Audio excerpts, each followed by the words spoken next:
Para poner el audio, ¿cómo se hace? En la parte de arribita, a la hora de compartir, hay una parte que dice, un botoncito circular, que dice incluir sonido del equipo. Ahí tú lo activas y ya corre con sonido y todo. Ya. A ver, un ratito está cargando.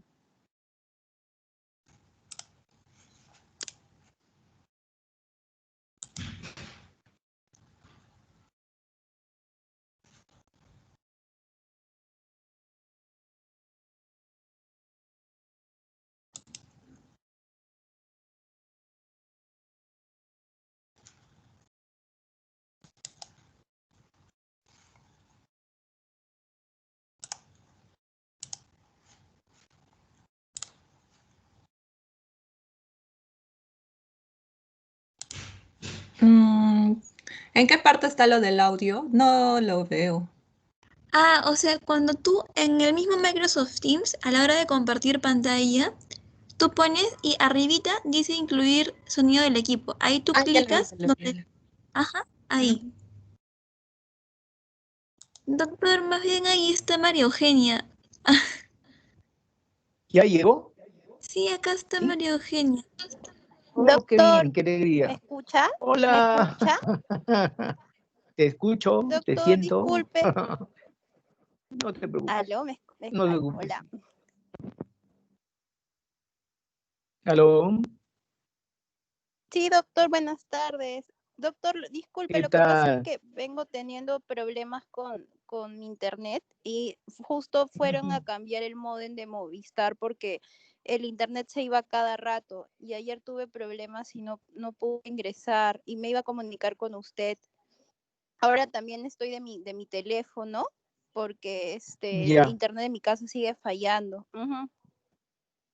ya pues. Entonces, ¿cómo hacemos Ya, para que des tu para pasito? hacer, ya, doctor. ¿Lo doy ahora o al final? Eso es lo que estoy viendo. Yo creo que al final lo hacemos, cortamos un Ya, poquito porque en realidad es solamente en Mesa de Mayo, que es lo más importante, y reconocimiento de algunas pinzas, y después ya te califico pues, para que no haya ningún problema. ¿Ya? ya, y yo ya, voy a ir preparando entonces. Ya, doctor. Gracias. Ya, Ok, pues, listo. ya. Ya, Listo, ahora sí, por doctor, favor. Doctor, buenas tardes. Hola. Soy Margot. Sí, dime. Sí, tuve algún ¿Ya problema. estamos ya? Sí, tuve problemas para ingresar, ya pude ingresar ahorita. Ahí ya, perfecto. Entra nomás entonces. Ya, felizmente recién estamos comenzando. Ya, doctor, gracias. Ya, linda. ahora sí inicio, ¿verdad? Sí. Soy Manuel Briceño, les voy a explicar ahora algunos instrumentos básicos Excelente. que ustedes deben tener en cuenta en las prácticas quirúrgicas. Lo primero que tienen que tener en cuenta es el armado de la mesa de Mayo. Como ya se lo ha explicado el licenciado Blitas, la parte... ¿Está bien? ¿O Sí, está está igual bien. que...? Sí, se escucha bien. Sí, se escucha bien y se reproduce perfecto. Ya, Sí, entonces lo así voy a que hacer. continúa. Sí, continúa. La mesa de Mayo consiste en un inicio en todos los instrumentos de diéresis básicos que ustedes pueden observar acá, en los cuales nosotros tenemos que tener en cuenta lo que son los bisturí, que es el símbolo del médico cirujano, en los cuales ustedes van a ver los mangos de bisturí distintos. Generalmente usamos los mangos 3 y 4 para los tipos de corte que nosotros hacemos, sobre todo el corte que ustedes van a hacer más en piel. Luego vamos a usar las tijeras. Tenemos varios tipos de tijeras, como pueden observar ustedes. Unas tijeras son más finas, que son como las tijeras de Metzenbaum, que son las tijeras para tejidos blandos. Es una tijera de disección. Con esto disecamos nosotros, hacemos los cortes de los tejidos y podemos, estructuras blandas podemos devulsionar. Luego también tenemos nosotros lo que son las tijeras rectas. Por ejemplo, esta es una tijera Mayo recta que la usamos para corte básico de hilos y suturas. Esto usamos para corte de hilos y suturas. Igualmente tenemos la Mayo curva, un poco más gruesa, que también usamos para corte. A veces tenemos que utilizar otros cortes que no son orgánicos, por ejemplo, materiales biodegradables, materiales plásticos que usamos dentro de la cirugía. Todo ello usamos mucho lo que vendría a ser la mayo curva, ya que le da potencia y le da corte en bordes. Esto es importante al inicio en nuestro preparatorio inicial de cirugía. Aparte también de las tijeras y del bisturí, nosotros nos valemos a la hora de hacer la diéresis de lo que vendrían a ser las disecciones. Tenemos disecciones anatómicas que nos van a permitir tener un correcto, útil uso de la separación. Como ustedes pueden observar, como un lápiz prácticamente cogemos lo que vendría a ser la disección. Igualmente también tenemos disecciones, pero si ustedes observan, tienen unas muescas puntiagudas en la punta, que son en este caso los dientes de esta disección. Una disección con dientes que la usamos generalmente para tejidos como la piel, para poderlos presentar. Y las disecciones anatómicas para tejidos gruesos que uno vaya a trabajar. Hay algunas disecciones que son más finas, que se usan para tocar vasos sanguíneos, que son las disecciones vasculares, propiamente dicha.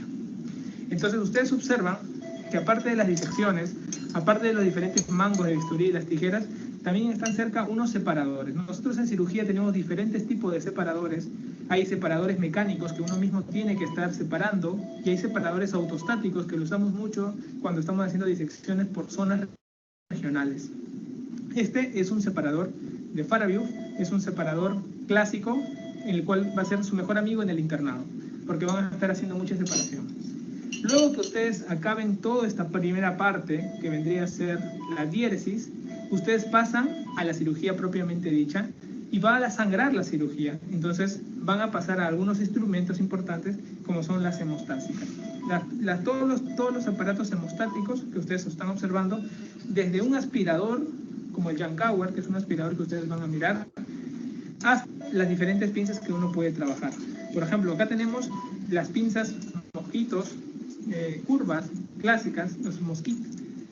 Y luego también tenemos las Kellys, que son también pinzas de mayor tamaño, pero son hemostáticas, que nos van a permitir trabajar todos los sangrados distintos. Algunas pinzas más toscas y gruesas, por ejemplo como la PEAN, también nos ayudan en la parte hemostática, pero son usadas mucho también a veces en prensión. Igualmente también tenemos Kellys rectas. Usamos Kellys rectas o curvas dependiendo de la zona de trabajo. Pero prácticamente esto, junto a los hilos, que cuando hagamos nuestros nudos nos van a permitir trabajar la hemostasia, son los elementos básicos de esta fase. Luego, en la cirugía, y va a depender de cada especialidad a la cual uno se dedique, van a aparecer diferentes instrumentos en la cirugía, ¿no? Dependiendo de la especialidad que uno tenga. Pero lo clásico que ustedes van a ver en su internado son estos. Por ejemplo, si ustedes observan, la famosa pinza de anillos puede ser curva o puede ser recta. Esta también te va a ayudar a utilizar la prensión y va a permitir sacar cualquier instrumento, básicamente anfractuoso, de cualquier cavidad. Desde las famosas piedras que ustedes van a ver en el tratamiento de la colecistitis crónica calculosa, ya sea laparoscópica o abierta, van a ver que mucho se usa el retiro con las pinzas famosas de anillos. También tenemos otras pinzas de prensión, que en este caso son las pinzas de Bacot, que van a ayudar a poder sacar, por ejemplo, instrumentos, en este caso órgano, el apéndice, un órgano que tú vas a mirar. Le digo órgano porque prácticamente la mayoría de las quirúrgicas en una emergencia son por apendicitis, pero tú vas a trabajar mucho esto cuando hagas cirugía abierta, a menos que hagas tu apendilab y todo tranquilo. Luego vas a tener otros instrumentos de prensión, en este caso las pinzas de Alice, para poder coger tejidos densos y poder presentarlos bien a la hora de la propia disección. Y también tenemos algunos instrumentos de separación, en este caso de presentación más que todo, o de disección especial, en el cual son, por ejemplo, en esta Heinz curva, o famosas coditos, que uno le dice, cuando escuchen coditos en su internado, van a poder disecar profundidades y a la vez también van a poder presentar los hilos en las puntas de estos coditos y van a poder hacer así anudados hemostáticos. Como les digo, todos estos instrumentos en esta zona, y pueden agregarse todos los cientos de instrumentos que existen, son parte de la exéresis, que tiene diferentes apartamentos dependiendo de las especialidades. En la parte final ya tú te encuentras con los instrumentos de síntesis. Tiene síntesis, por ejemplo, tenemos el portavascular, El portavascular, que puede trabajar para lo que es arteria y vena lesionada, para las anastomosis vasculares, tenemos de diferentes tipos de tamaño y calibre, y los portas de cierre, cuando ya está cerrando el paciente, desde el cierre de peritoneo, desde el cierre subcutáneo, desde el cierre parietal propiamente dicho, hasta la piel. Entonces, estos instrumentos básicos son los instrumentos que tú vas a tener que recordar y que ya vamos a ver desmenuzadamente su función en las siguientes clases, y tienes que recordar. Algo que también es importante, y están acá, y no por ello menos importante, lo hemos dejado al final, es para que te acuerdes que cuando inicias tu preparación de tus campos en la cirugía, estas pinzas pasan desapercibidas, pero son importantes ayudantes a la hora de colocar los campos. Estas pinzas de Backaus van a permitir fijar los campos, y por ello muchas veces se queda uno sin dejar de explicarlas. Importantísimos a la hora de vestir a todo el paciente durante el acto quirúrgico.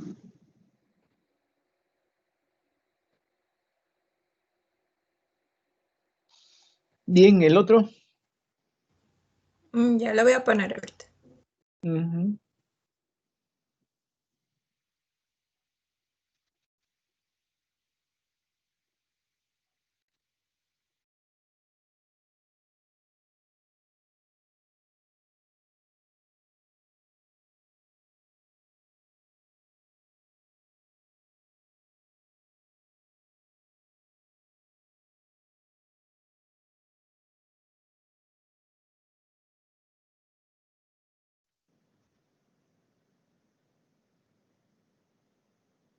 A ver. Hola chicos, hoy día vamos a hablar sobre el armado de la mesa de mayo. Muchos de ustedes en su internado van a necesitar y van a tener que armar su mesa de mayo. Por eso es importante conocer las etapas de la cirugía para poder distribuir mi instrumental dentro de la mesa según los tiempos quirúrgicos. Entonces vamos a comenzar. Básicamente vamos a tener nuestro instrumental de diéresis, como podemos observar acá, donde vamos a tener los bisturís, las tijeras. En este caso, por ejemplo, tenemos una tijera mayo recta, mayo curva y una ménzima. También dentro de la etapa de diéresis vamos a necesitar las pinzas de disección. En este caso van a ser sin uña y con uña, las pinzas de disección anatómica. Además vamos a necesitar los separadores, que en este caso, como podemos observar, son unos separadores Faraday. En otra etapa también de la cirugía vamos a necesitar hacer hemostasia frente a un sangrado. Para ello vamos a utilizar pinzas hemostáticas como las pinzas mosquito curvas, las pinzas Kelly y las pinzas TEA, que las podemos apreciar acá en este momento. Estas pinzas nos van a servir, como lo dijimos anteriormente, para hacer hemostasia durante la cirugía. Vamos a proveer de estas pinzas al cirujano. En la siguiente etapa vamos a tener nuestro instrumental de exéresis, donde también algunas escuelas lo consideran como pinzas de prensión. En este caso vamos a tener las pinzas de Bacon, por ejemplo, en caso de una apendicectomía, para poder coger el apéndice, traccionarlo. También tenemos las pinzas Alice, que de acuerdo a la zona de abordaje del médico pueden ser o cortas o largas. También vamos a tener las pinzas Haynes, en este caso pinzas Haynes curvas. Y en la última etapa de síntesis, que vamos a hacer uso de los portaagujas para poder ya confrontar los bordes de la cirugía, del corte que se ha hecho en la cirugía y en el momento del transcurso del transoperatorio. Listo, bien. Ahora sí, vamos a conversar.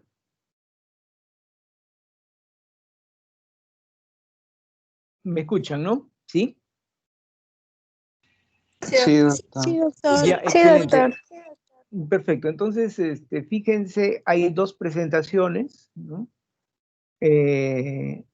Lo que les llama la atención, no sé si les ha llamado la atención a ustedes, que en la segunda presentación no se presentó la pinza de anillo, ¿ya? Esa pinza de anillo primariamente comenzó con la denominación para el manejo de las gasas, ¿ya?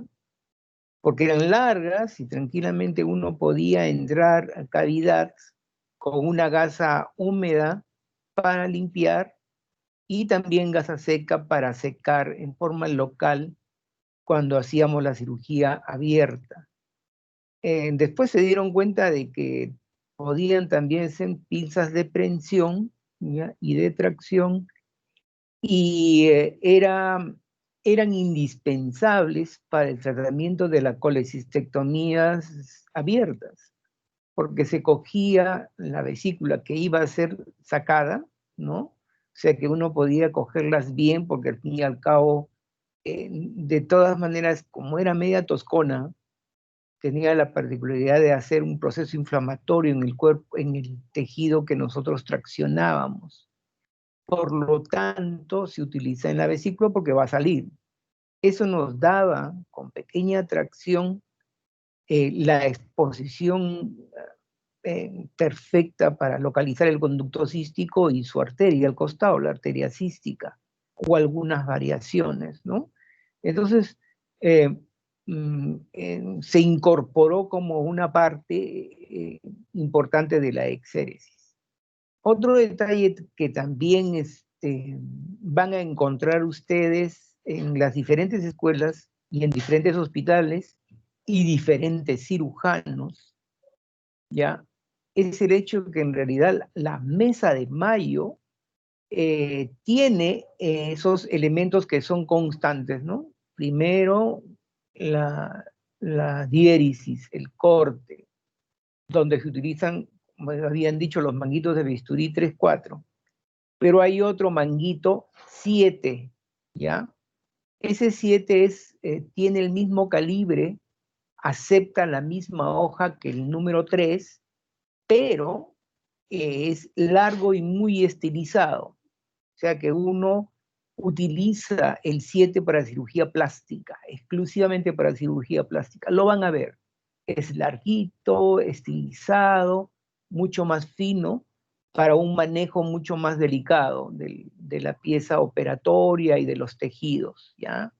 Así que por eso hay 3, el 7, el 3 y el 4, ¿no? 3 mangos de bisturí, y cada mango de bisturí se utiliza para un cierto número de hojas que tienen esa característica para poder calzar dentro del número. Lo que usan los cirujanos generales es generalmente el número 4, ¿no? Donde hacen pues laparotomías, donde hacen cortes largos y grandes que involucran mucho tejido. Entonces ellos prefieren pues si pudiera el cirujano general tener un hacha, con hacha lo cortan. Antes, ¿qué les digo? Yo asistía a esa cirugía donde decían, ¿no? Corte grande, cirujano grande. Así decían. Entonces uno veía cómo los maestros de esas épocas hacían tremendos cortes en la piel, ¿no? Para sacar una hernia, o de repente unas colecistectomías con incisiones medianas y paramedianas, y después aparecieron unas incisiones subcostales que se estandarizaron, pero aún así eran tremendos cortes que se hacían, ¿no? Entonces ahí necesitaban no las pequeñísimas, sino unas buenas hojas de bisturí 21, 23, que calzaban en el mango número 4, ¿ya? Ahora, lo que les decía era de que habían diferentes escuelas, y eso era lo clásico que siempre tenía que en la primera comenzar con la separación de los filamentos de diéresis. Y después venía, una vez del corte, del sangrado, entonces ahí teníamos la hemostasia, todas las pinzas hemostáticas que habían, y después pinzas especiales, ya para los procedimientos especiales de hacer la extirpación de tejido. Y al último, la síntesis, ¿no? Donde está, pues, incluido la pinza de disección con uñas para tracción de la piel, o sin uña para zonas un poquito más profundas, pero que sin embargo necesitaban un manejo mucho más suave. Y trabajar con las de Mayo Hegar, que son las pinzas porta agujas. ¿Y qué es lo que pasa? Que de acuerdo a la teoría, la mesa de Mayo puede armarse de acuerdo a las necesidades del cirujano, porque no es lo mismo una mesa que para ginecología, no es lo mismo una mesa para ortopedia, no es la misma para una laparotomía o para una apendicectomía o para una hernia umbilical, porque cada proceso, cada tiempo operatorio necesita una cierta cantidad de instrumental que no sea pues tan mínimo, pero que sí que pueda ser manejable para llegar al éxito de completar todos los tiempos quirúrgicos en forma secuencial y salir bien de la operación. Entonces, el armado está referente al tipo de operaciones y también de acuerdo a la comodidad del instrumentista. Entonces le dan libertad para que el instrumentista coloque, ya sea de derecha a izquierda, de izquierda a derecha, de abajo a arriba o de arriba hacia abajo, ¿ya? La disposición de pinzas, porque al último, esas personas que son los instrumentistas son los que manejan, ¿ya? El cirujano está tan embebido en la operación que simplemente pide. Entonces, es el instrumentista que sabe dónde ha armado en su mesa de Mayo tal pinza que el cirujano está necesitando. Y otra cosa, una vez que termina el cirujano de trabajar con esa pinza, él está obligado a entregárselo a la instrumentista, porque a veces viene pues con secreciones o viene también con sangre. Entonces ella de todas maneras se las ingenia con una riñonera puesta de repente en la mesa semiluna que está en la parte de atrás, la mesa auxiliar, con un poco de suero, gasa, lo limpia y lo coloca en la mesita de Mayo para que siga circulando. Porque ¿qué es lo que pasa si el cirujano, y eso lo van a ver también cuando entren a sala de operaciones, van a ver cirujanos que no se le entregan a la instrumentista, y ella lo pide, pero no le entregan. Simplemente hacen su mesa de Mayo al costado del paciente, en la pancita del paciente, ¿no? Y siguen trabajando. O sea, hay hasta cierto punto una costumbre no adecuada para el manejo del instrumental como equipo. Así que de todas maneras el cirujano termina esa misma pinza con la que ha terminado, que ya no la necesita, o le dice adelante, ya regrésala, ¿no? Regrésala, y entonces inmediatamente le entregan al instrumentista para que procese ese mantenimiento y vuelve otra vez a la mesita de Mayo. Acuérdense ustedes que esto es un equipo, y si el equipo no baja a segunda, se queda en primera, no como los llorones de Alianza que hasta el último han estado tratando de entrar a primera, habiendo cometido un montón de problemas, ¿no? Y ellos mismos fueron los causantes de que no se quedaran en primera. Igual en el equipo quirúrgico es lo mismo. Todos tienen responsabilidad frente a algo que ha salido mal. ¿Ya? Muy bien. Una pregunta en específico. Muchas.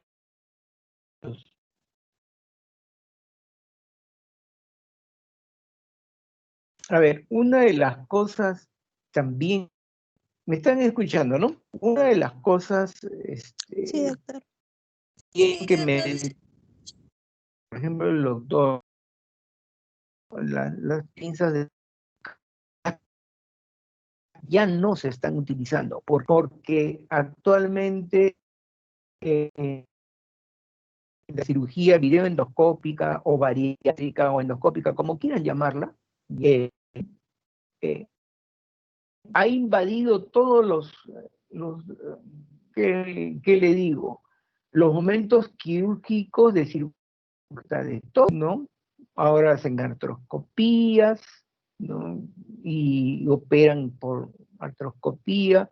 Todas las partes de cirugía abdominal ya están entrando vía laparoscópica, hasta para sacar colon, sacar estómago, hacer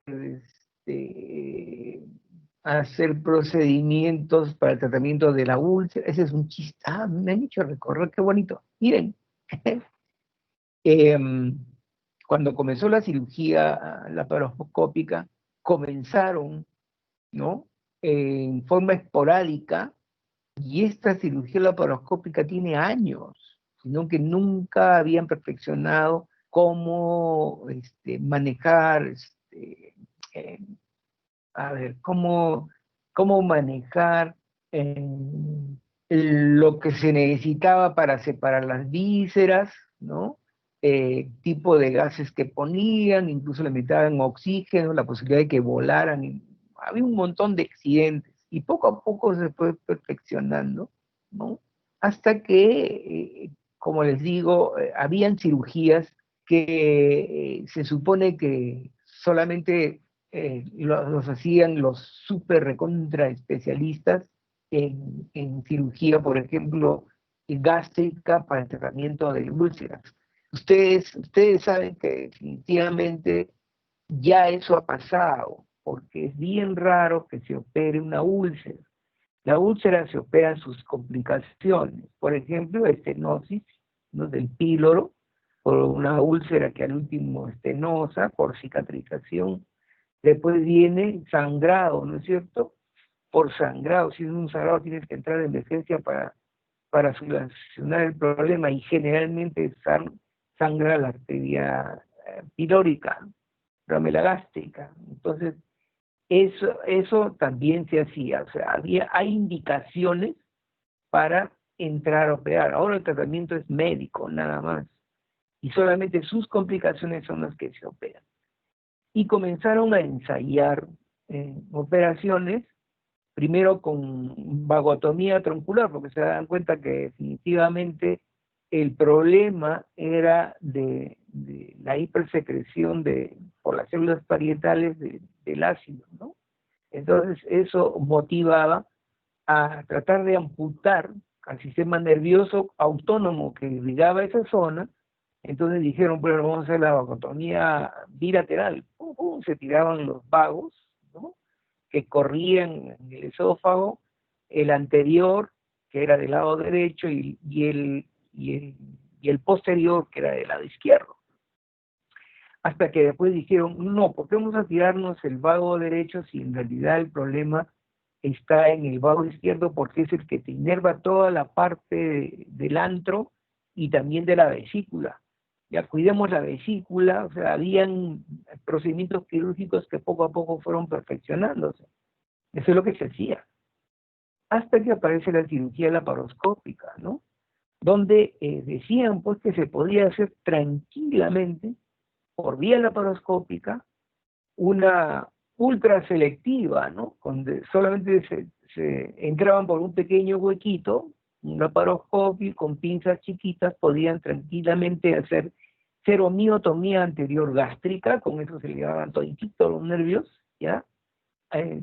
Solucionando el problema del vago derecho. Y la vagotomía troncular posterior. Se tiraban todo el vago posterior y el paciente se recuperaba mucho más rápido.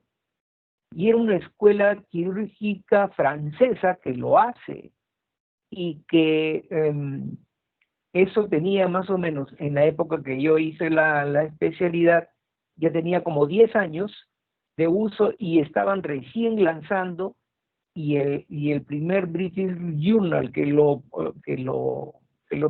pregonaba como la escuela francesa, lo presentaba como una innovación. Bueno, da la casualidad que en ese año el Hospital Almenara, donde yo era residente, organiza un congreso internacional con colombianos, brasileños, argentinos, chilenos, ¿no? Y americanos también, ¿no? Porque estaba en ese momento empujando el carro para hacer más cirugía laparoscópica. Solamente acá en el Perú estábamos con colecistectomías, y les estoy hablando de los inicios de la cirugía laparoscópica. Quien inicia acá un año antes es el Revalliati, con equipo prestado y todo, pero sin embargo el Almenara sí lo hizo con su gente y con equipo propio del hospital. Y eso, ahí estábamos tratando de a ver quién ganaba, Revalliati o Almenara. Y salimos nosotros, y los residentes eran los que acomodaban a los asistentes, los anfitriones, y ahí estaba yo vestidito de blanco y qué sé yo, ¿no? Y comienzan las exposiciones. Cuando de repente sale un expositor chileno, qué mala suerte chileno, ¿no?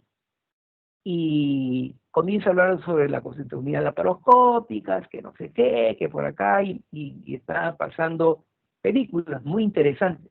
Cuando de repente pasan tratamiento de la úlcera con cero miotomía anterior más lobotomía posterior derecha, ¿no?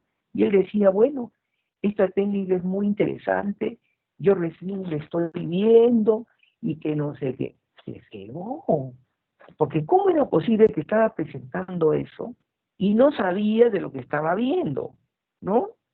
O sea, se había preparado mal. Y yo había leído, por eso que es importantísimo que ustedes cuando entren a las residencias lean, métanse más, y tienen que ganarle hasta a su profesor. Y bueno, a mí me gustaba, yo un cegado, cosas así que había leído, eso había sido en marzo que lo había leído, y en abril le estaban dando el congreso.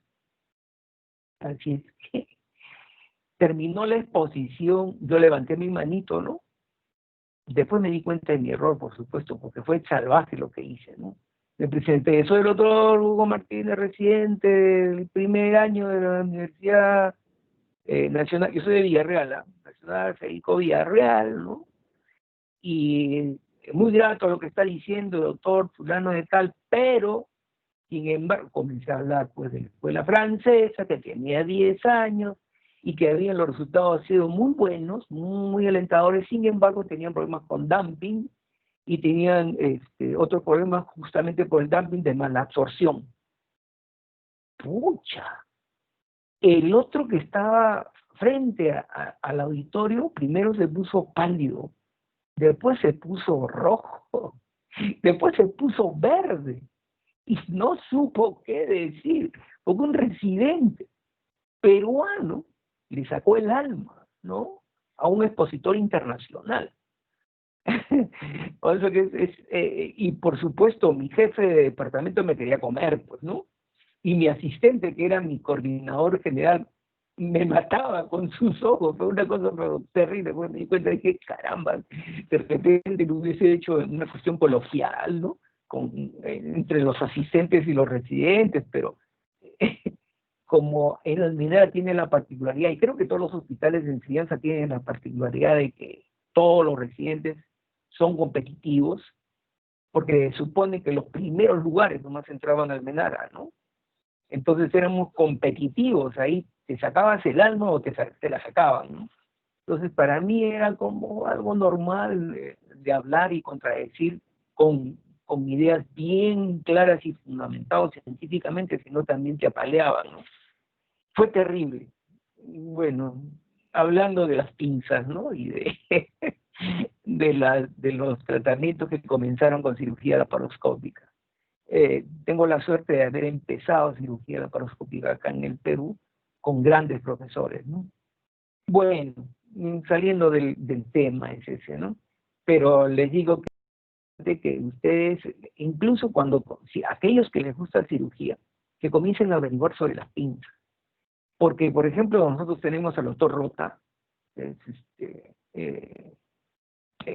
trabaja en Revalliati, su papá era traumatólogo, ¿ya? Y eran arequipeños. Y lo curioso es que su papá inventó pinzas, ¿ya? Y equipo quirúrgico para lo que él hacía, y los mandó a fabricar. Así han salido las pinzas, así ha salido el material. Por eso que ustedes ven una playa de pinzas que tienen articulaciones, pseudoarticulaciones. No sé si ustedes han visto el invento de no sé quién, hasta en las películas sale de Walt Disney cuando hay un científico loco que está con un montón de pinzas que lo ha hecho. Así hemos ido. Y poco a poco se han ido dejando, algunas aumentando, y ahora ustedes van a ver que poco a poco esas pinzas se van a caer en el olvido porque todo va a ser cirugía laparoscópica, ¿no? Sin embargo, todavía estamos en esa interfase y en esa transferencia, y es muy importante que ustedes lean. Aquellos que les gusta cirugía van a tener que meterse de todas maneras, ¿no? En esto. Lo principal es armar bien su mesa de Mayo y que definitivamente tengan sus tiempos quirúrgicos, porque cada operación tiene un tiempo quirúrgico que tiene que respetarse, ¿ya? Acuérdense que la cirugía tiene un boom a partir de los años 1890, cuando recién aparecen los anestésicos, ¿no? No habían protocolos, no había, más bien a partir de esa anestesia recién comienzan a hacer protocolos y también manejar tiempos quirúrgicos. Porque antes, ¿cómo era la anestesia? Agarraban y se dieron cuenta que el alcohol te llegaba al coma y que tenía las fases, pues, justamente de, primero de excitación, ¿no? Después de excitación viene confusión, después de la confusión viene agitación psicomotriz y después viene el coma. Es lo mismo que hace el anestésico cuando nosotros intubamos al paciente. Aquel que le gusta anestesiología se va a dar cuenta, ¿no? Que definitivamente cumplen con todas esas etapas. Y nosotros llevamos al paciente al coma para poder operar, ¿ya? Y es por eso que nosotros también en el acto de la anestesia ponemos relajantes musculares, eso el anestesiólogo también lo hace, relajantes neuromusculares junto con el anestésico para evitar justamente ese proceso de agitación que tienen, ¿ya? Entonces el manejo adecuado de todo eso hace que nosotros podamos operar a los pacientes en coma. En esa época llegaban al coma y a veces se podían morir porque hacían parálisis vulvar después del coma, ¿no? O sea, dependiendo de la cantidad de alcohol que les hacían tomar. Y también encontraron una cosa bien curiosa, que se dieron cuenta también que cuando tenían al paciente abierto, ¿ya? Había un ayudante que estaba constantemente haciendo daño a los bordes de la herida. Y el paciente soportaba perfectamente el tratamiento quirúrgico, incluso ya un poco más despierto. Y no sabíamos en esa oportunidad qué cosa era. Y ahora ya sabemos, ¿no? ¿Qué cosa creen ustedes que se utilizaba, que es sabido?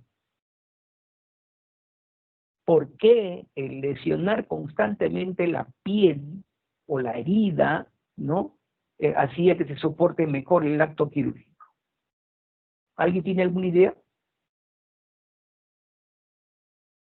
¿Nadie? De repente por el proceso de cicatrización, porque si estamos dañando constantemente la piel tiende a regenerarse. Y, por ejemplo, a veces cuando uno, por ejemplo, se rasca mucho, la piel se tiende a engrosar. Ya, pero acuérdate, eso es lo crónico, ¿no? Esta es una cosa aguda. ¿Algún otro concepto, algo que se les ocurra? ¿En la misma zona de la cirugía o en otra zona? En la zona de cirugía. En la zona de cirugía le dañaban la piel. Sí, dale y dale. Estaban ahí, uno estaba rasque y rasque haciendo daño a la piel y aguantaba. Ahora les cuento por qué. Nosotros tenemos morfinas cerebrales. El cerebro actúa produciendo y eliminando morfinas, las famosas endorfinas, a todo el organismo cuando hay dolor intenso. ¿ya? Y da la casualidad que al hacer eso, le hacían al cerebro que produzca endorfinas y el paciente lo aguantaba. Ahora sabemos que existe eso. Incluso, por ejemplo, les cuento, nadie sabía que nosotros teníamos receptores para morfina. La morfina, al último se dan cuenta que es un buen analgésico, ¿ya? Y dijeron, oye, pero ¿y por qué la morfina? Debemos tener receptores para la morfina. Eso quiere decir que nosotros sí tenemos receptores para la morfina, debemos producir morfina. Y comenzaron a buscarla y encontraron la endorfina cerebral, ¿ya? Incluso, por ejemplo, la endorfina también se suelta brutalmente cuando nosotros comemos ají, un rocoto, cuando se lo meten a la boca. ¿Y qué es lo que pasa? Comienzan, ¡oh, pica, pica, pica! Y comienzan a respirar profundamente, ¿no? Salen esas endorfinas y ustedes vuelan. Vuelan, ¿ya?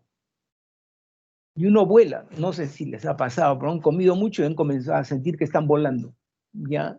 Ese es justamente el proceso de la endorfina cerebral que se derrama constantemente y en presencia de mucho dolor. Inclusive también la morfina, la endorfina cerebral, es la culpable del orgasmo que tenemos nosotros, ¿no?, en la excitación sexual. Es un baño de endorfinas cuando llegamos al orgasmo y también volamos. Incluso cuando hay peligro de muerte, han encontrado, no sé si ustedes se dan cuenta, cuando un león se come a una oveja, la oveja abre los ojos y el león se le está comiendo. Y esa oveja no tiene dolor.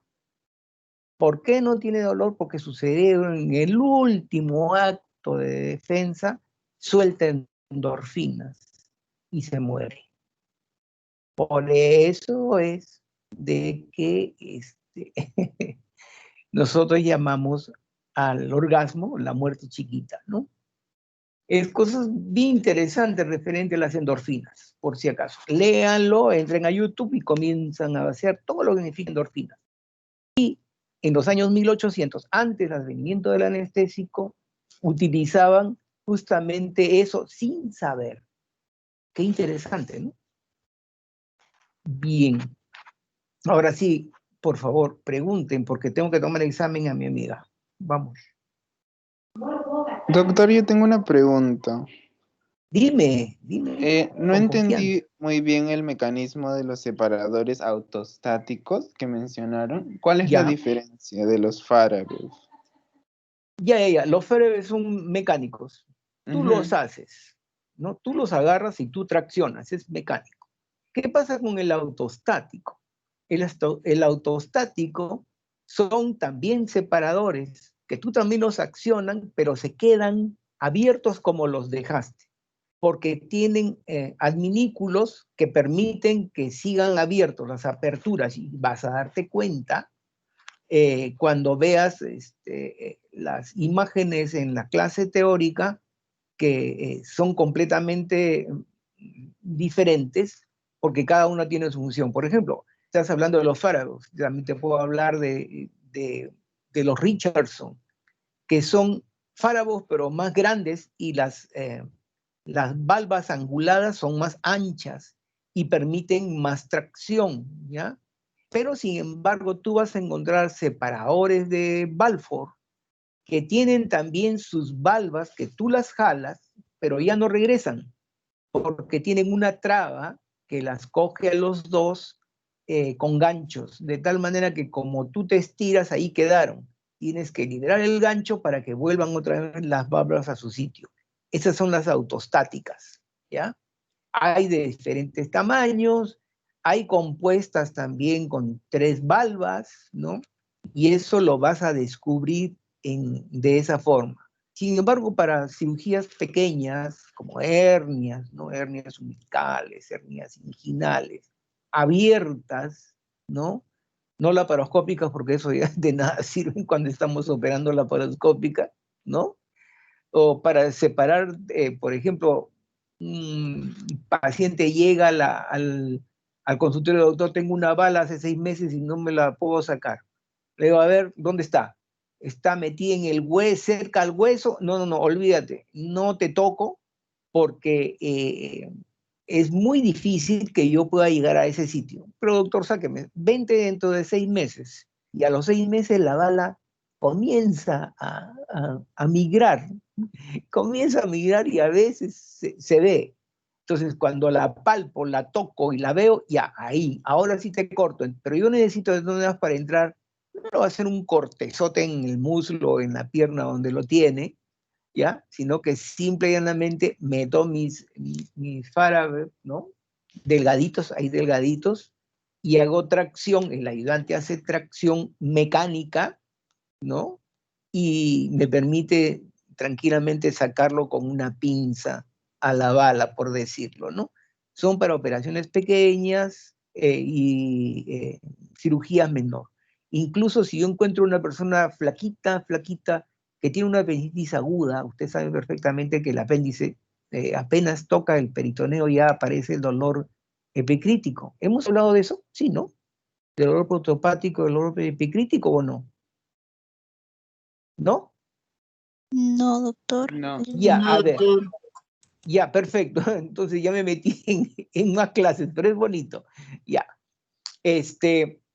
Acuérdense ustedes de que el cuadro de apendicitis tiene hasta cierta relación de su desarrollo en horas. La primera hora, el paciente tiene un dolor raro, difuso, que no lo localiza bien, es un dolor sonso, sordo, pero que sin embargo está en región periumbilical. Fíjense. Y después de ahí a las 6 horas de ocurrir ese olor así medio sonzón, ¿no? Se localiza ya en la fosa ilíaca derecha, ¿ya? En la proyección anatómica del apéndice, en la fosa ilíaca derecha. La proyección anatómica del apéndice, ustedes agarran una línea imaginada del ombligo, la espina ilíaca anterior superior, y une el tercio externo con los 2 tercios internos, y en ese punto es el punto McBurney. Y ahí ustedes tocan a las 6 horas a ese paciente y salta, pero hasta el techo por dolor, ¿ya? Inmediatamente hay una reacción peritoneal salvaje. ¿Y cómo y por qué se inició el dolor en el ombligo? Entonces ahora les cuento, vámonos no nos vamos a una persona adulta o un joven adulto, sino nos vamos a ir a la etapa fetal, ¿ya?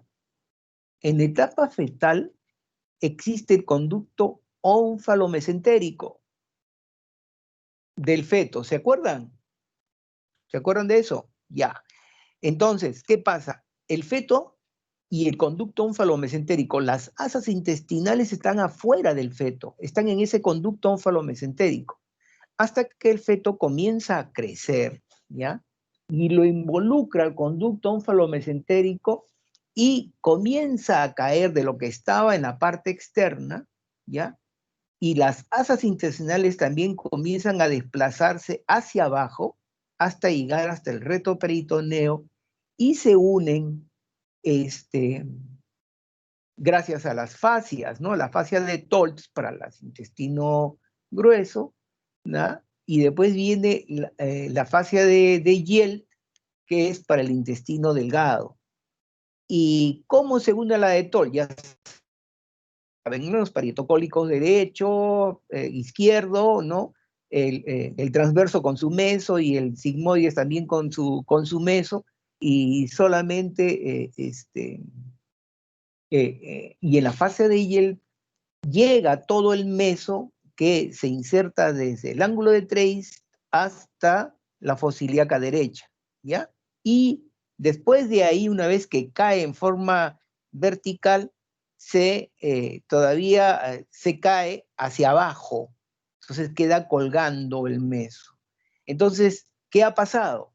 Mientras estaba en el conducto ónfalo-mesentérico, habían ramos nerviosos en esa zona.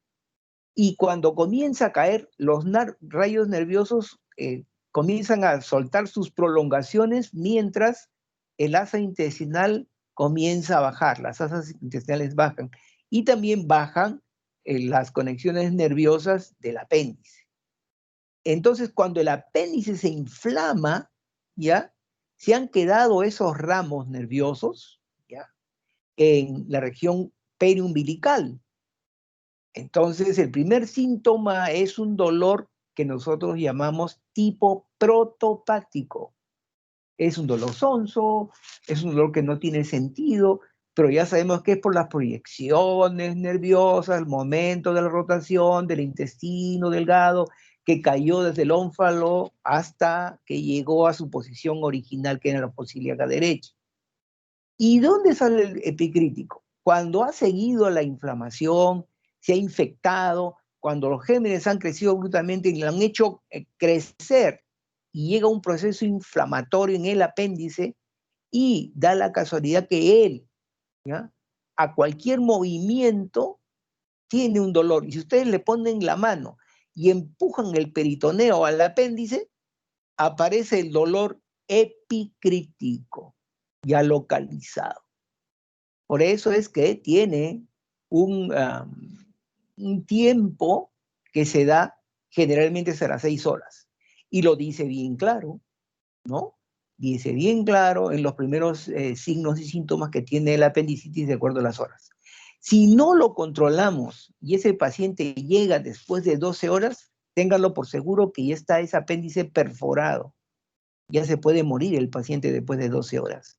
Por eso que es importante, cuando nos lleguen los pacientes, explorar esos dolores. Porque a veces, ya, es un dolor crónico, toma tu pastilla y vete a tu casa. Se fregó ese paciente.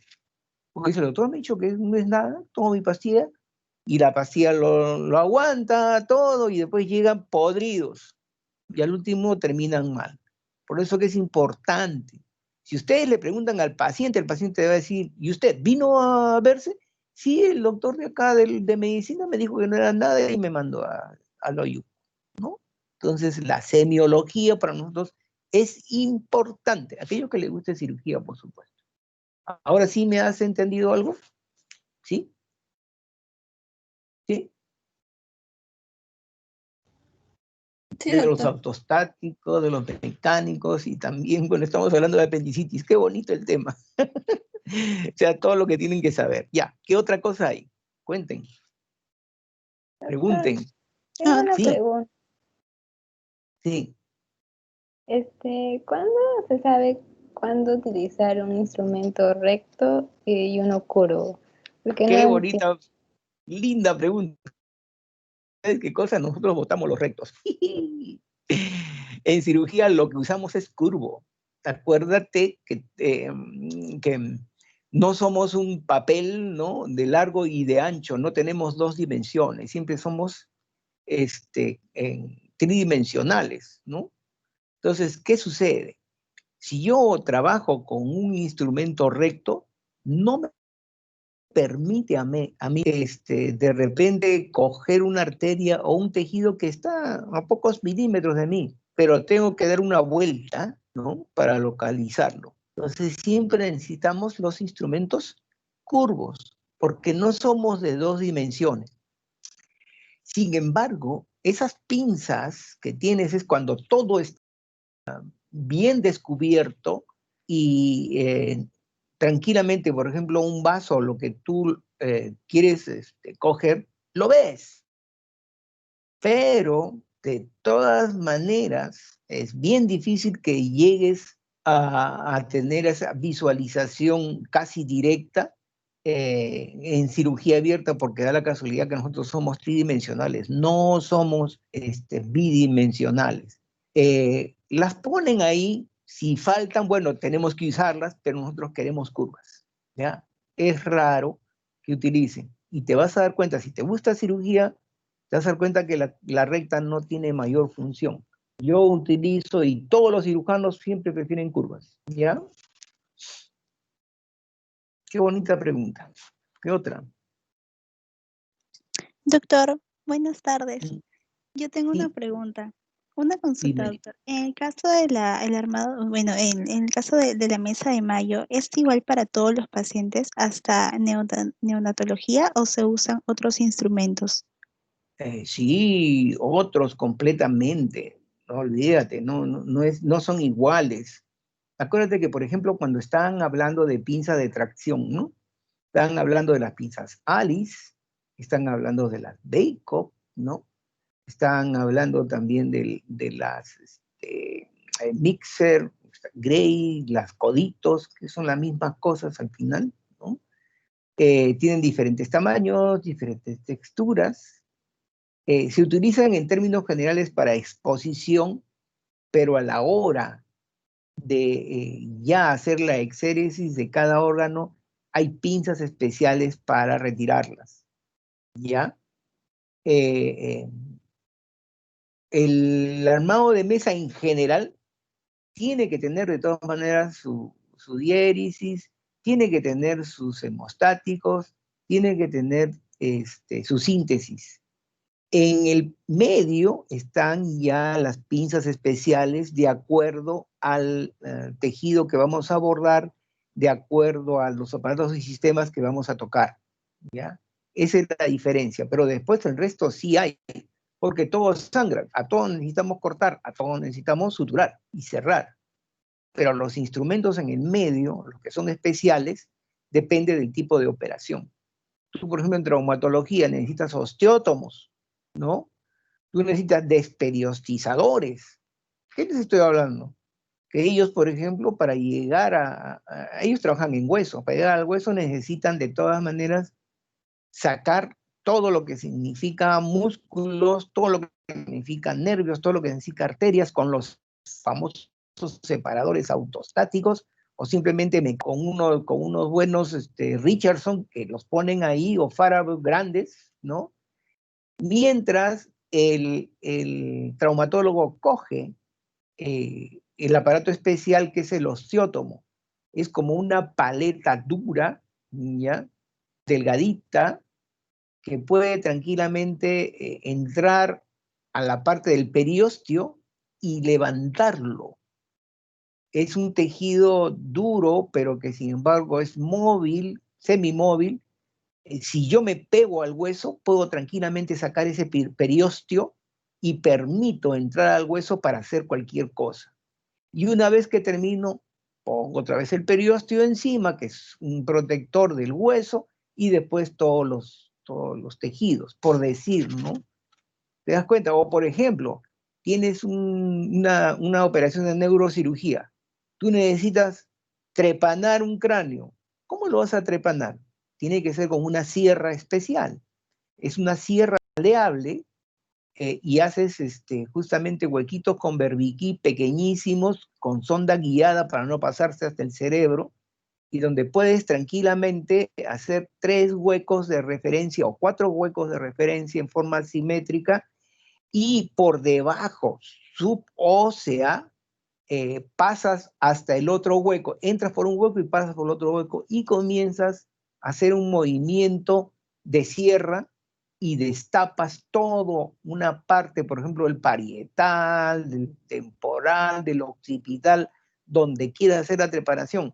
¿Con qué? Con una sierra de Gigli, que le dicen, que es especial, acerada, que no produce nada y que tranquilamente entra y está diseñada ergonómicamente para manejar tanto la tabla externa como la tabla interna de la superficie ósea que vas a retirar, ¿no? O sea, hay instrumentos especiales, ¿ya? Listo. ¿Qué otra Muchas pregunta? gracias, doctor. ¿Qué otra pregunta?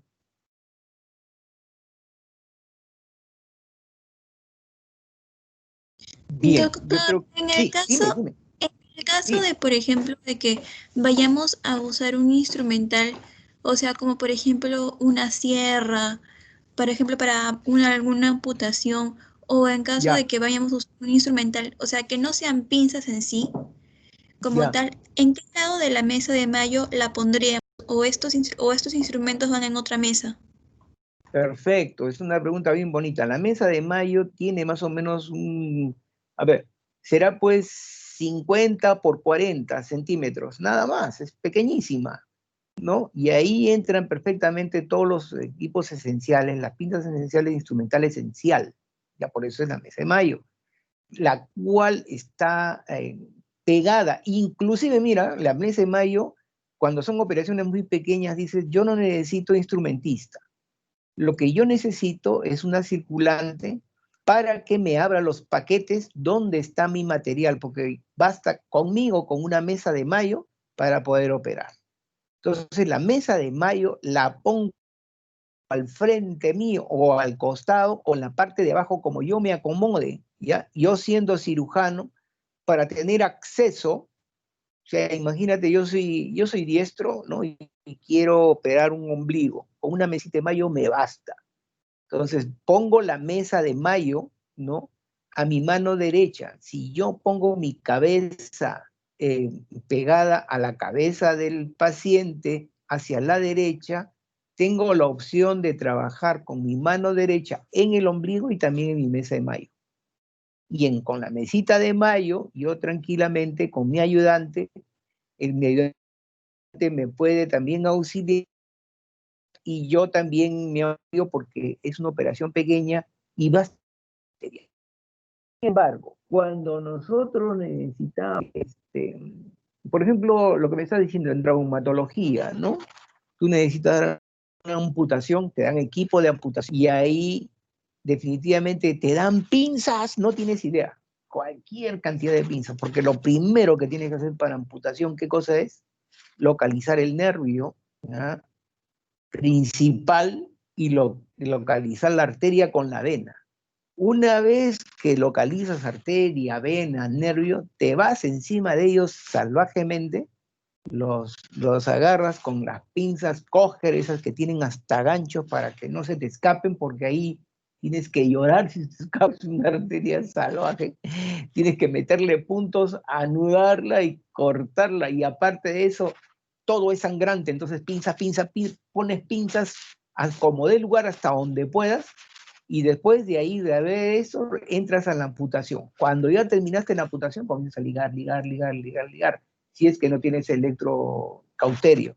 Si tienes electrocauterio, comienzas a matar todo.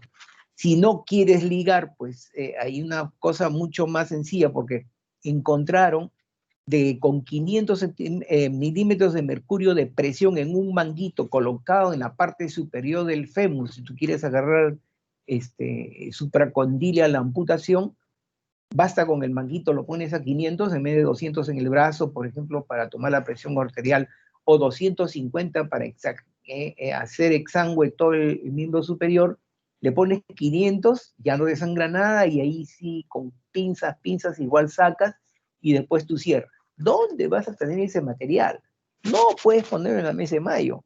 Hay una mesa que le dicen semiluna, que está en la parte de atrás de la instrumentista, donde ella tiene recatafilas de pinzas, incluso tiene pinzas, hay riñoneras, hay también incluso pequeños receptáculos, bandejas grandes para colocar piezas operatorias, en fin, ¿no? Esa es la forma de que, de acuerdo a la operación, ya se arma mucho más los equipos para poder operar. Listo. Gracias. ¿Qué otra cosa? Ya, Marianita, ¿qué otra cosa?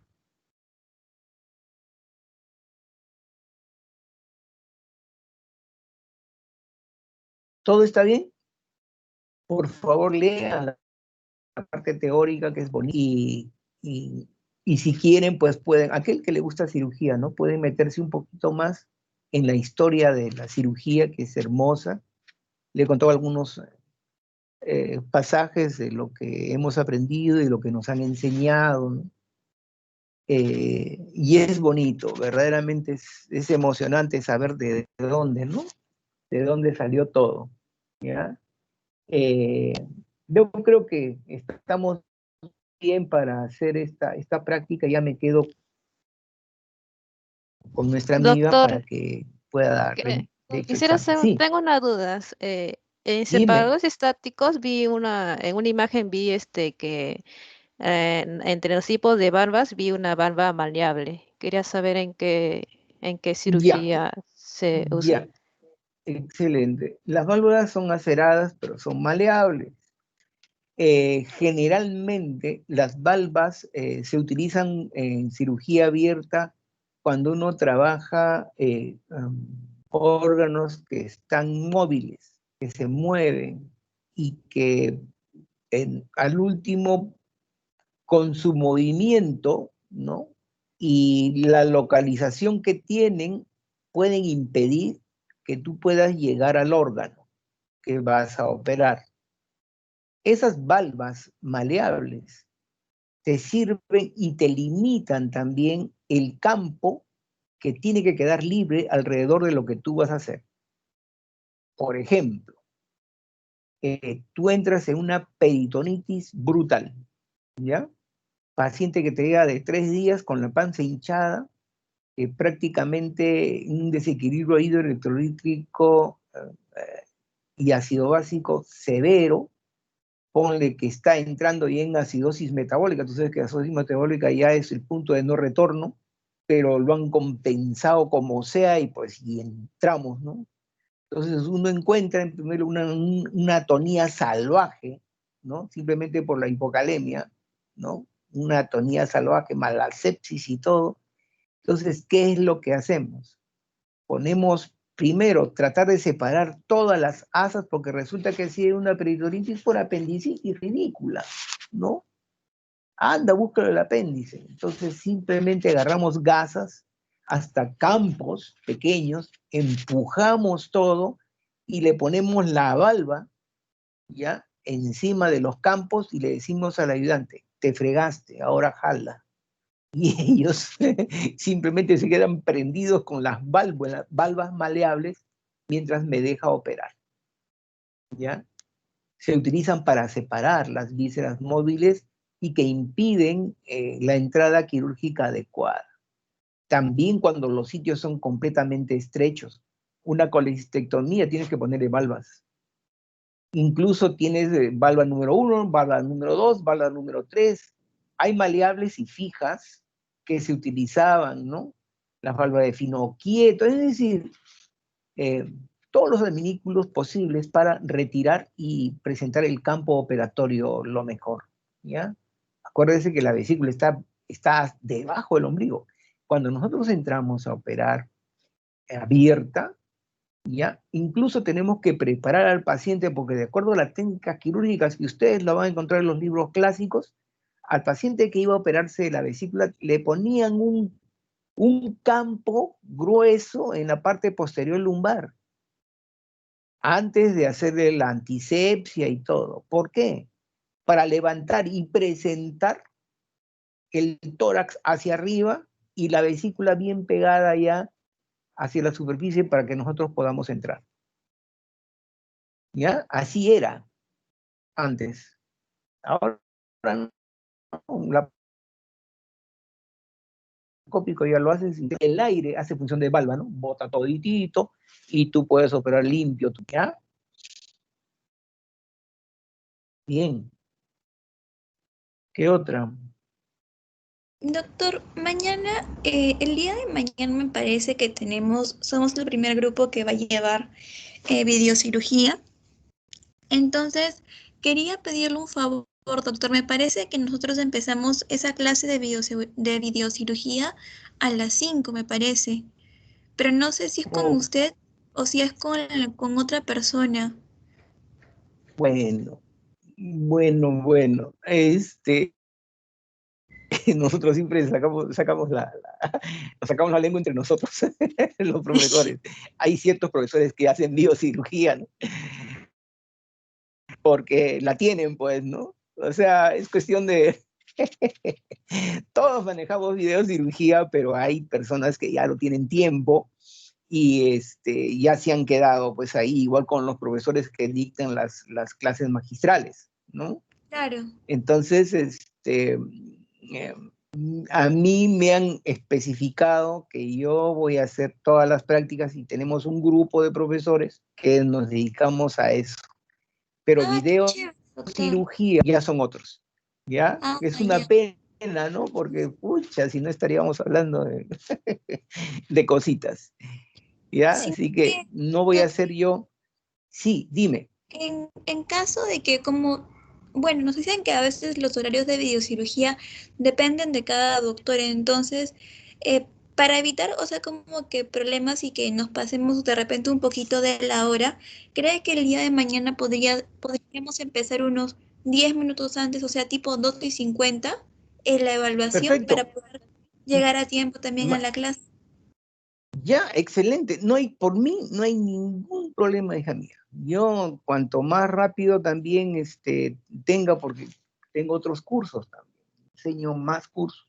Entonces tengo calificaciones, estoy pero relativamente ocupado. Mira, siendo virtualizado todo, pero aún así te hacen trabajar más. Así que por mí no hay problema. Comenzamos 10 para las 3. ¿Les parece, chicos? ¿Sí? Para que no haya ningún problema. ¿Sí? Sí, doctor. Pero Sí, ya doctor. pues, Sí, pero se doctor. comprometen, por favor, ¿ya? Se comprometen y yo al toque nomás que para las 3 arranco, ¿ya? Ahora sí se queda mi alumna preferida para ponerle qué nota le voy a poner. ¿Qué nota? ¿Las jalo o no las jalo? ¿La pruebo o no la pruebo? La Digan, prueba, digan, digan. doctor, la prueba, Ah, la la prueba. pruebo. Mira, que conste, ¿ah? Apruébela. 20, Ya, doctor, 20. 21, mejor 21. 21. Ya, chicos. Entonces no hay problema. Con ustedes, bye bye, ya me quedo ya con mi Ah, amiga para conversar. ¿Ya? mañana entonces tenemos Sí. que estar preparados con bueno, con nuestro intento de mesita de mayo, ¿verdad? No, ¿sabes lo que? Para que sea más sencillo y más fácil, cójanse un video de YouTube donde encuentren la mesita de mayo, ya, si no lo encuentran pueden coger pues lo que tenemos ahí, ¿no? Y me van hablando sin volumen de lo que está haciendo, por qué se hace, cómo se hace, qué características tiene, cada una de las pinzas, ¿no? Y eso felizmente lo tienen grabado. Entonces, yo lo que quiero es de que ustedes lo graben en su cabecita, ¿no? ¿Y cómo lo hacen? Simplemente describiendo las pinzas o los momentos, porque eso se queda en la memoria, ¿no? Y desarrollarlo ya en la parte netamente práctica cuando vayan a los hospitales, ¿ya? Entonces, quiero eso, que el interés se vea, ¿no? Y aprendan un poquito más de las cosas, traten de jalar algunas similitudes, algunas cosas en los videos, y esa va a ser su nota, y yo voy a estar muy contento. Lo que quiero es que la tengan, ¿ya? No sé si se han dado cuenta que mi forma de calificar es completamente diferente, incluso en la pasada. Hemos estado hablando, dicho, te has equivocado en esto, te has equivocado en esto, mira, vamos a hacerlo, o sea, eso te quedó. Yo sé que has aprendido, ¿entiendes? O sea, eso es lo que quiero. Al final, que todos aprendamos, ¿ya? Ya, Ya, doctor, chicos, para muchísimas todos, ¿ah? gracias. ¿Ya? Entonces, 10 para las 3. ¿Entendido? Sí, doctor. Sí, Doctor, Ya doctor. muchas está. gracias. Ya, Hasta mañana. chicos, Doctor, hasta disculpe. mañana. Gracias, Y doctor. ya no se Para preocupen. explicar lo que usted nos dijo, ¿nos podemos basar en los Sí, videos que nos mandó o tenemos que buscar otro? si puedes, más nota, ¿no? Búscate otro similar, eso también te hace un poquito leer un poquito más, estudiar un poquito más y ver otras cosas, y de repente aumentas tu acervo de conocimiento que vas en otros videos, otras formas de colocar la mesa, ¿no? En fin, o sea, quiero que investigues en los videos y de esos sacas los mejores. Me dejo Ya. entender. ¿Es cierto? Ya, Josecito. Listo. Muchas gracias, doctor. Gracias, doctor. Ya, Gracias. chicos, vayan con Dios y recen bastante, ya saben, ¿ah? El Padre Nuestro y la Ave María. Ya, chicos, Ya, doctor, Diosito siempre gracias. con nosotros. Gracias, doctor. Ya, Gracias, chao, doctor. chao, chao. Ahora sí me quedo con mi amiga. ¿Dónde está mi amiga? Acá estoy, doctor. Hola, ¿cómo estás, María Eugenia? Muy bien, Voy a prender la cámara. A ver. por favor. Ahí me ve, doctor. Sí, yo estaba triste porque decía, ya se me fue, ya no me quiere, decía yo. ¿Cómo No, es posible? tuve un problema. Ahorita también hay un poco de bulla, es que ahorita no estoy en casa, por eso tampoco me puse el mandil, estoy de visita en la casa. Ujú. Pero ya la próxima semana ya voy a estar Sí. todo normal. Todo Ya, bonita. Bueno, tú eres bonita, pues imagínate con tu mandelito una doctora bonita. Ya. ya, Ya, doctor, hijita. Muy bien. otra cosa. Tengo Sí, guantes, pero de caja, no conseguí no los me importa. quirúrgicos. No Ya, me está importa. bien. No, Ya, lo que ok. quiero es ver en realidad ahorita cómo la haces, ¿no? Ya, lo que yo Ya, primero te quería preguntar, ¿cuántos tipos de lavado de mano conoces? Ah, bueno, yo sé el procedimiento de lavado de manos que vimos allá en el video de los guantes, que creo que es el que utiliza el MINSA, previo a la colocación de los guantes para entrar a cirugía. ¿Me escucha? Tipos de lavado de mano. ¿Cuántos tipos de lavado de mano tenemos nosotros? Eso está en la clase teórica. Te mato, ya. Va, a ver, ya. Primero, lavado social. El lavado social. El lavado A ver, ¿cuál es? ¿Cuántos segundos? Son... No recuerdo. 20. 20 segundos. Ya está. Después viene el lavado clínico, que eso lo haces cuando entras a hacer curaciones, ver pacientes, examinar pacientes y todo, ¿no? Y ese dura más o menos ¿cuánto?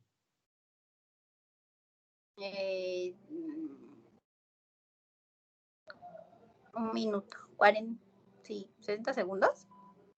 40. 1 minuto y medio más o menos, Un minuto. ¿ya? 1 minuto y medio. Y después, el lavado ya quirúrgico, ¿cuánto? El lavado quirúrgico. Sí. El lavado quirúrgico dura aproximadamente unos 3 minutos. No, 2 minutos. ¡No! A ver, ¿qué materiales utilizas para lavarte la mano quirúrgicamente? Jabón antiséptico. ¿Cuál? Puede ser, ¿me ve ahí? Yodado de povidona. Claro. O sea, primero tienes que agarrar la povidona yodada, ¿ya? Povidona yodada. Y después el otro, ¿cuál era? Y el otro era, no recuerdo. El gluconato de clorhexidina. Gluconato de clorhexidina.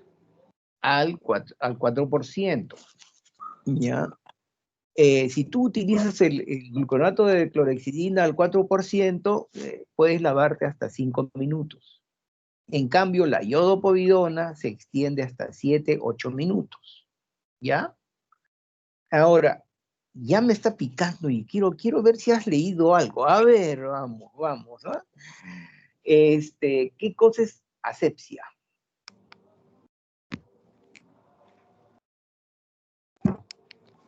¿Qué es la asepsia?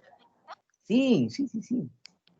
La asepsia es la desinfección que se va a hacer. ¿Qué cosa? ¿Cómo es eso de desinfección? A ver, cuéntame. ¿Qué es la asepsia? Dime, no he leído, doctor, voy a leer de rodillas, te pones y discúlpeme usted, pero voy a aprender. Yo con todo cariño te acepto. Hijita, trata de no mentirte ni mentirme. Si no la sabes, dime, no sé. Sea así, valiente. ¿Sabes o no sabes? No sabes, ya amor, te voy a enseñar entonces.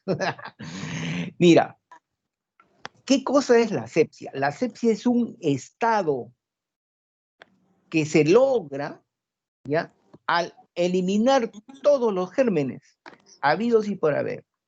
En otras palabras, es la utilización de métodos, ¿ya?, químicos, físicos, dentro de los térmicos, ¿ya?, que se utilizan para eliminar gérmenes. El estado de eliminación de gérmenes, ausencia de gérmenes total, esa es la asepsia, ¿ya? La antisepsia. La antisepsia es una cosa bien interesante. Mira lo que te estoy diciendo, ¿eh? Es combatir, no eliminar, porque no los puedes eliminar, y ya te voy a decir por qué. Combatir los gérmenes tal que los que quedan no produzcan enfermedad, ya que se utiliza en seres vivos. Eso significa que tú no puedes hacer asepsia en un ser vivo, tú no lo puedes quemar, no le puedes meter gas, ¿no es cierto? Porque esa es la forma de esterilizar. Esterilización es sinónimo de asepsia. Antisepsia se utiliza en seres vivos. Es solamente, así es, combatir los gérmenes tal que estos bandidos que quedan ya no te produzcan ninguna infección.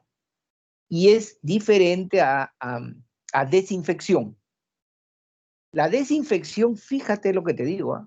Es también lo mismo, combatir los gérmenes tal que no produzcan enfermedad, pero se utilizan por su naturaleza en objetos inanimados, en todo lo que sea mesas, utensilios de sala de operaciones, el material de sala de operaciones, eso es desinfección, ¿ya? Entonces tienes asepsia, el estado sin gérmenes, antisepsia, combatir los gérmenes tal que no produzcan enfermedad en vivos, y la desinfección que se utiliza en objetos inanimados. Y nosotros, ¿qué realizamos? Antisepsia. Antisepsia. Ya sabes, ¿ya? Así, hijita linda. Ahora sí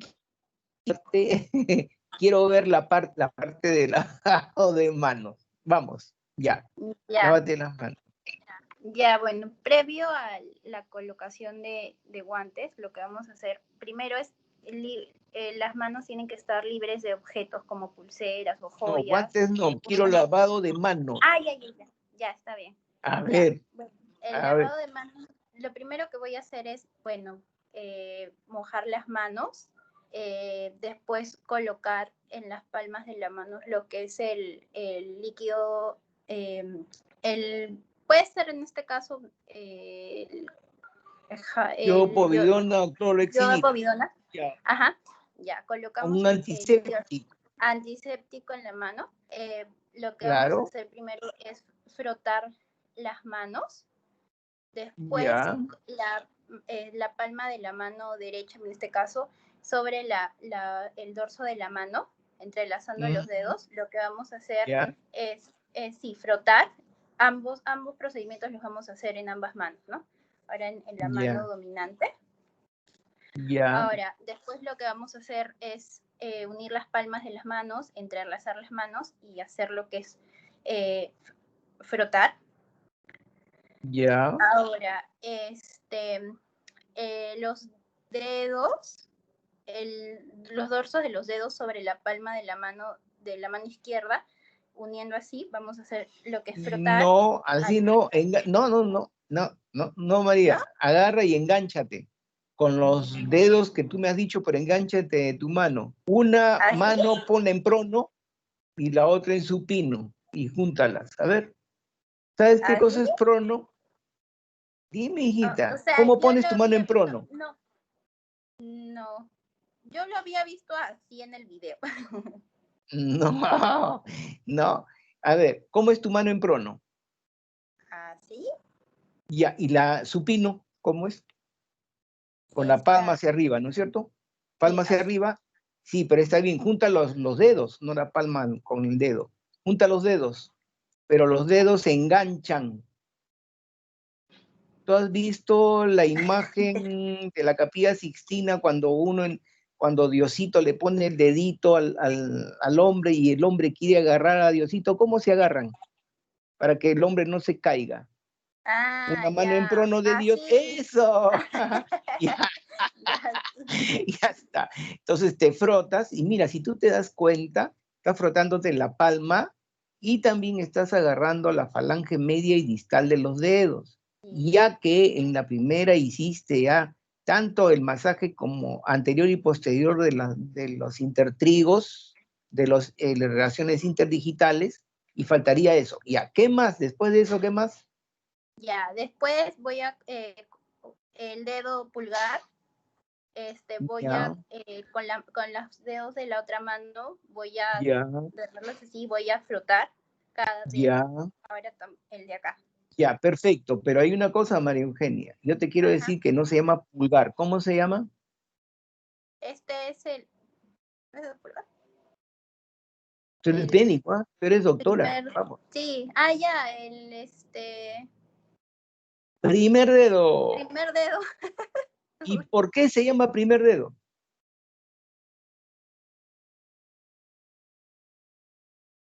No sé.